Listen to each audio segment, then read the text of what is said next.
ಹಿಂಗೆ ಹಿಡ್ದು ಇಲ್ಲ ಕಾಲಲ್ಲಿ ಹಿಡ್ದು ಗೆಲ್ಕೊಂಡು ಹೋದಾಗ ಯಾವ ತರ ಮಾರ್ಕ್ ಬೀಳುತ್ತೆ? ಸ್ಟ್ರೈಟ್ ಮಾರ್ಕ್ ಬೀಳುತ್ತೆ. ಬೆನ್ನಿನ ಭಾಗದಲ್ಲಿ ಸ್ಟ್ರೈಟ್ ಮಾರ್ಕ್ ಬೀಳುತ್ತೆ. ಇವ್ರು ಅನ್ಕೊಂಡಿದ್ದಾರೆ ಅವರೇ ಸಾಕ್ಷಿ ಅಂತ. ಅವರೇ ಅಲ್ಲ, ನಿಜವಾದ ಕಣ್ಣಾರೆ ಕಂಡ ಸಾಕ್ಷಿಗಳು ಜೀವಂತವಾಗಿದ್ದಾರೆ ಸರ್. ಇದ್ದಾರೆ ಅವರೇ ಅಲ್ಲ, ನಿಜವಾದ ಕಣ್ಣಾರೆ ಕಂಡ ಸಾಕ್ಷಿಗಳು ಜೀವಂತವಾಗಿದ್ದಾರೆ ಸರ್. ಇದ್ದಾರೆ. ಹಾಯ್ ಹಲೋ ನಮಸ್ತೆ ಎಲ್ಲರಿಗೂ, welcome to my YouTube channel RVK ಸ್ಟುಡಿಯೋಸ್ಗೆ ಸ್ವಾಗತ ಸುಸ್ವಾಗತ. ನಾನು ನಿಮ್ಮ ರಘುವರ್ಯ. ಸೌಜನ್ಯ ಫೈಲ್ಸ್ಗೆ ನಿಮ್ಮೆಲ್ಲರಿಗೂ ಸ್ವಾಗತ ಅಂತ ಹೇಳ್ತಾ, ಈಗ ಸೌಜನ್ಯ ಫೈಲ್ಸ್ ಅಲ್ಲಿ ನಾನು ತೊಗೊಂಬಂದಿರ್ತಕ್ಕಂಥ ಪುರಾವೆ ವಿಡಿಯೋ ಪ್ರೂಫ್ ಏನಪ್ಪ ಅಂತಂದರೆ, ಸೌಜನ್ಯ ವಿಷಯದಲ್ಲಿ ಇನ್ನೇನು ಸಾಕ್ಷಿಗಳೇ ಇಲ್ವಾ ಅಂತ ಕೇಳ್ತಾ ಇದ್ರಲ್ಲ, ಒಂದು ಸಾಕ್ಷಿ ಇದೆ. ಬರೀ ಒಂದು ಸಾಕ್ಷಿ ಅಲ್ಲ, ಒಂದು ಕುಟುಂಬ ಸಾಕ್ಷಿ ಇದೆ. ಆ ಕುಟುಂಬ ಸಮೇತ ಇರ್ತಕ್ಕಂಥ ಒಂದು ಸಾಕ್ಷಿ ಪುರಾವೆ, ಆ ಒಂದು ವಿಡಿಯೋ ಪ್ರೂಫ್ ನನಗೆ ಸಿಕ್ಕಿದೆ. ಅದನ್ನು ತಗೊಂಡು ಅದನ್ನು ನಿಮ್ಮ ಮುಂದೆ ಇಟ್ಟು ಅದ್ರ ಬಗ್ಗೆ ತಿಳಿಸೋದಕ್ಕೆ ಈ ಒಂದು ವಿಡಿಯೋ ಮಾಡ್ತಾ ಇದ್ದೀನಿ. ಅದಕ್ಕಿಂತ ಮುಂಚೆ ಯಾರಾದರೂ ಫಸ್ಟ್ ಟೈಮ್ ನನ್ನ ವಿಡಿಯೋ ನೋಡ್ತಾ ಇದ್ರೆ, ಸೌಜನ್ಯ ಫೈಲ್ಸಲ್ಲಿ ಈ ವಿಡಿಯೋ ಫಸ್ಟ್ ಟೈಮ್ ನೋಡ್ತಾ ಇದ್ರೆ, ದಯವಿಟ್ಟು ನೀವು ನನ್ನ ಚಾನಲ್ನ ಸಬ್ಸ್ಕ್ರೈಬ್ ಮಾಡ್ಕೊಳ್ಳಿ, RVK ಸ್ಟುಡಿಯೋಸ್ನ ಸಬ್ಸ್ಕ್ರೈಬ್ ಮಾಡ್ಕೊಳ್ಳಿ. ಹಾಗೆ ಪಕ್ಕದಲ್ಲಿರ್ತಕ್ಕಂಥ ನೋಟಿಫಿಕೇಶನ್ ಬೆಲ್ ಬಟನ್ನ ಕ್ಲಿಕ್ ಮಾಡ್ಕೊಳ್ಳಿ. ಯಾಕೆ ಅಂತಂದರೆ, ಸೌಜನ್ಯ ಫೈಲ್ಸಲ್ಲಿ ಮಾಡಿರ್ತಕ್ಕಂಥ ಅಷ್ಟು ವಿಡಿಯೋಗಳನ್ನ ನೀವು ನೋಡಬೇಕು ಅಂತಂದರೆ ನನ್ನ ಚಾನಲ್ ಒಳಗಡೆ ಬಂದು ನೀವು ನೋಡಬೇಕಾಗುತ್ತೆ. ಅದ್ರ ಬದಲು ನೀವು ನೋಟಿಫಿಕೇಶನ್ ಬೆಲ್ ಬಟನ್ ಆನ್ ಮಾಡ್ಕೊಳ್ಳೋದ್ರಿಂದ, ನೀವು ಎವ್ರಿ ವಿಡಿಯೋಗಳನ್ನ ನೋಡಿ ಲೈಕ್ ಮಾಡೋದ್ರಿಂದ ನನ್ನ ವಿಡಿಯೋಗಳೆಲ್ಲ ನಿಮಗೆ ನೋಟಿಫಿಕೇಶನ್ ಮೂಲಕ ಬಂದು ತಲುಪುತ್ತೆ. ಅದಕ್ಕೋಸ್ಕರ ಬನ್ನಿ, ಹಾಗಾದ್ರೆ ತಡ ಮಾಡೋದಕ್ಕೆ ವಿಡಿಯೋನ ಶುರು ಮಾಡೋಣ. ಮೊದಲನೇದಾಗಿ ನಾನು ಹೇಳಿದೆ, ಒಂದು ಸಾಕ್ಷಿ ಪುರಾವೆ ಸಿಕ್ಕಿದೆ. ಸೌಜನ್ಯ ಹತ್ಯೆ ನೋಡಿದಂಥ, ನಿಜವಾದ ನಿಜವಾಗಿಯೂ ಕಣ್ಣಾರೆ ಕಂಡಂಥ ಒಂದು ವಿಡಿಯೋ ಬೈಟ್ ಸಿಕ್ಕಿದೆ. ಏನಪ್ಪ ಅಂತಂದರೆ, ಆ ಒಂದು ವಿಡಿಯೋ ಬೈಟಲ್ಲೆಲ್ಲ ಇದ್ದಾರೆ. ಯಾರ್ಯಾರಿದ್ದಾರೆ ಅಂತಂದರೆ, ನಿಜವಾಗ್ಲೂ ಕಣ್ಣಾರೆ ನೋಡಿದಂಥ ಸಾಕ್ಷಿಗಳಿದ್ದಾರೆ. ಸೊ ಆ ಒಂದಷ್ಟು ವಿಷಯಗಳನ್ನ ನಾನು ಇವಾಗ ನಿಮ್ಮ ಮುಂದೆ ಹಂಚ್ಕೋತೀನಿ. ಅದಕ್ಕಿಂತ ಮುಂಚೆ ತುಂಬ ಜನ ಹೇಳ್ತಾ ಇದ್ರಿ, ಏನು ಸುಮ್ಮನೆ ದಿನ ಬಂದು ಬಡ್ಕೋತೀರಾ, ಹೋರಾಟ ಮಾಡ್ತೀರಾ, ಹಂಗೆ ಮಾಡ್ಬಿಡ್ತೀವಿ ಹಿಂಗೆ ಮಾಡ್ಬಿಡ್ತೀವಿ ಅಂತ ಬಡ್ಕೋತೀರಾ, ಏನು ನಿಮ್ಮ ಹತ್ರ ಸಾಕ್ಷಿ ಇದ್ದರೆ ಕೋರ್ಟ್ಗೆ ಹೋಗ್ರಿ, ಅಲ್ಲಿ ಮಾತಾಡಿ ಅಂತ ಕೇಳ್ತಾ ಇದ್ರಿ. ರೀ, ನಾನೊಂದು ಹೇಳೋದೇನಪ್ಪ ಅಂತಂದರೆ, ಅವತ್ತಿನ ದಿನ ಸಾಕ್ಷಿಗಳು ಇತ್ತು, ಎಲ್ಲನೂ ಇತ್ತು. ಏನು ಕಿತ್ಕೊಳ್ಳೋಕ್ಕಾಯಿತು? ಏನೂ ಕಿತ್ಕೊಳ್ಳೋಕ್ಕಾಗಿಲ್ಲ. ಯಾಕಂತಂದರೆ ಪವರ್ ಟು ಪವರ್ ಕನೆಕ್ಷನ್ ಇದ್ದಾಗ ಬಡಪಾಯಿಗಳು ಏನೂ ಮಾಡೋಕ್ಕಾಗಲ್ಲ. ಅದು ಸಾಕ್ಷಿ ಇದ್ದರೂ ಕೂಡ ಏನೂ ಮಾಡೋಕ್ಕಾಗಲ್ಲ. ಎಲ್ಲದಕ್ಕಿಂತ ಹೆಚ್ಚಾಗಿ ಸಾಕ್ಷಿ ಇದ್ದು ಸಾಕ್ಷಿ ನಾಶ ಆಗುತ್ತೆ, ನಾವು ಕಣ್ಣಾರೆ ನೋಡಿದ್ದೀವಿ ಅಂತ ಹೇಳಕ್ಕೆ ಹೋದರೆ ನಮ್ಮನ್ನೇ ಎತ್ತುಬಿಡ್ತಾರೆ ಅನ್ನೋ ಭಯಕ್ಕೆ ಯಾರೂ ಕೂಡ ಹೇಳೋದಕ್ಕೆ ಮುಂದೆ ಬರಲ್ಲ. ಅದರಲ್ಲೂ ಒಂದು ಪವರ್ಫುಲ್ ಕುಟುಂಬ, ಒಂದು ಪವರ್ಫುಲ್ ವ್ಯಕ್ತಿಗಳ ವಿರುದ್ಧ ಸಾಕ್ಷಿ ಹೇಳೋದಕ್ಕೆ ಯಾರಿಗೂ ಮನಸ್ಸು ಬರಲ್ಲ.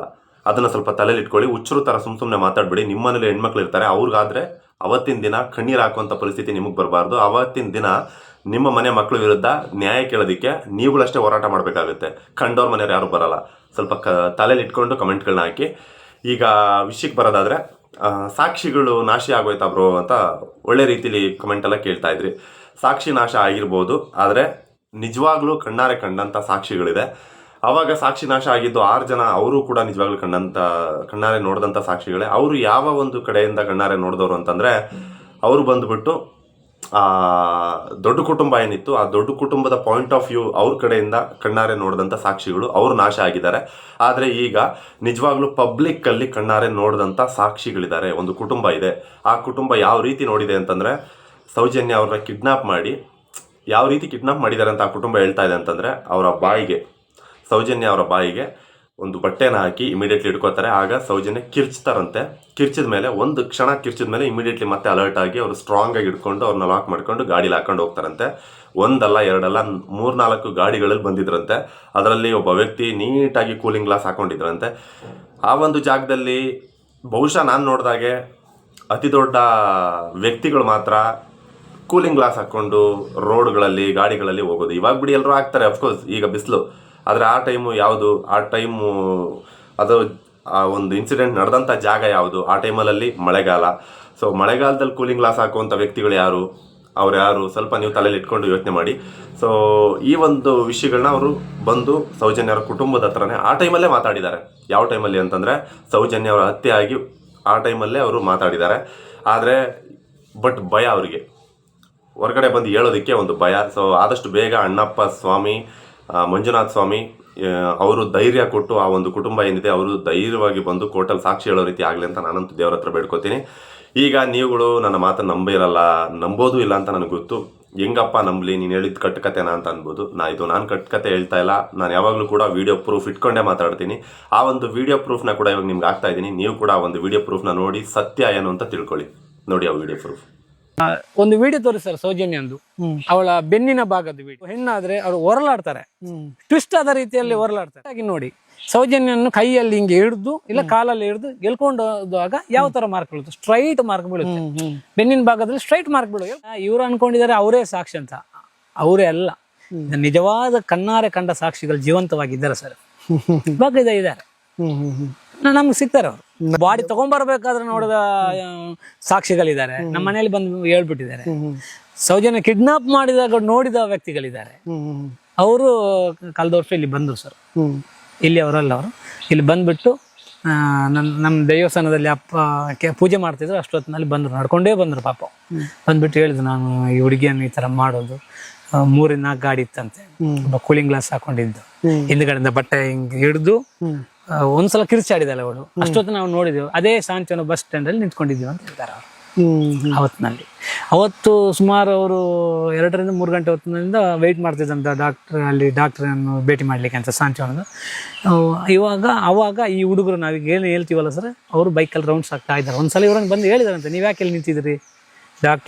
ಡಾಕ್ಟ್ರ್ 6 ತಿಂಗಳು ಸಿಗೋದಿಲ್ಲ, ನೀವು ಇವತ್ತು ಹೋಗಿ ಊರಿಗೆ ಬಸ್ ಹತ್ತಿ ಹೋಗಿ ಅಂತ ಹೇಳಿದ್ದಾರೆ.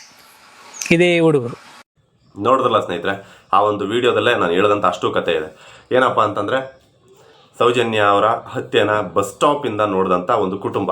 ಸೊ ಅವ್ರು ಏನಕ್ಕೆ ಹೋಗಿರ್ತಾರೆ, ಒಂದು ಹಾಸ್ಪಿಟ್ಲು, ಒಂದು ಇನ್ಸಿಡೆಂಟ್ನ ನಾನು ಮತ್ತೆ ರಿಪೀಟ್ ಮಾಡಿದ್ರೆ ಅದನ್ನೇ ನೀನು ರಿಪೀಟ್ ಮಾಡಿದೆ ಅಂತ ಹೇಳ್ತೀರಾ. ಅದಕ್ಕೋಸ್ಕರ ಸೊ ಏನೋ ಒಂದು ಪರ್ಪಸ್ಬಲ್ ಒಂದು ವರ್ಕಿಗೆ ಬಂದಿರ್ತಾರೆ. ಬಟ್ ಅವರು ಆ ಊರಿನ ಜನ ಅಲ್ಲ.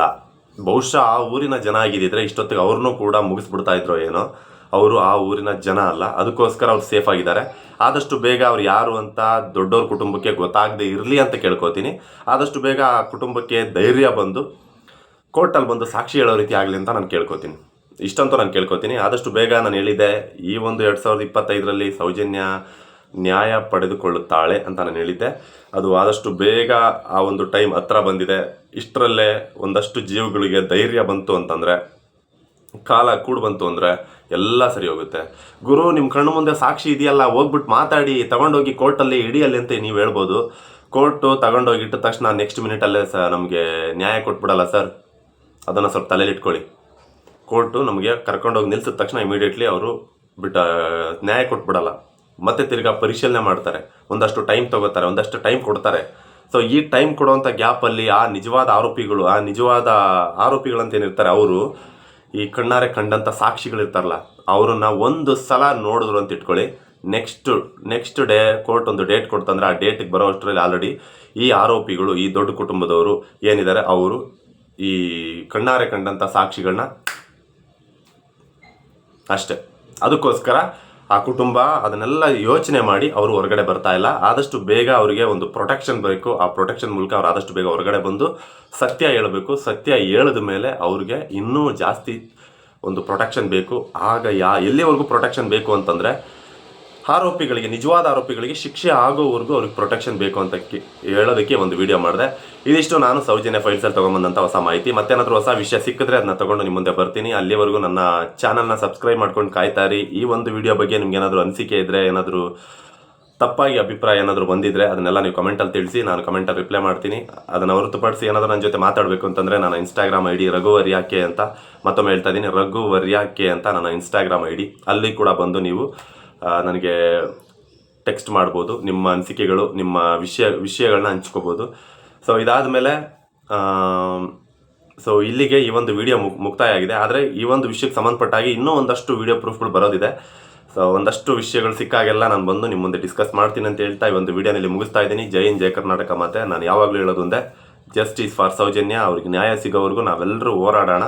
ಬರೀ ನಾವುಗಳಷ್ಟೇ ಅಲ್ಲ, ಅವ್ರುಗಳಷ್ಟೇ ಅಲ್ಲ, ನೀವುಗಳು ಕೈ ಜೋಡಿಸ್ಬೇಕಂತ ಹೇಳ್ತಾ ಈ ಒಂದು ವಿಡಿಯೋ ಮುಗಿಸ್ತಾ ಇದ್ದೀನಿ. ಎಲ್ರಿಗೂ ಈ ಒಂದು ವಿಡಿಯೋ ನೋಡಿದ್ದಕ್ಕೆ ಥ್ಯಾಂಕ್ಸ್ ಅಂತ ಹೇಳಿ ಧನ್ಯವಾದಗಳು ಹೇಳಕ್ಕೆ ಇಷ್ಟಪಡ್ತೀನಿ.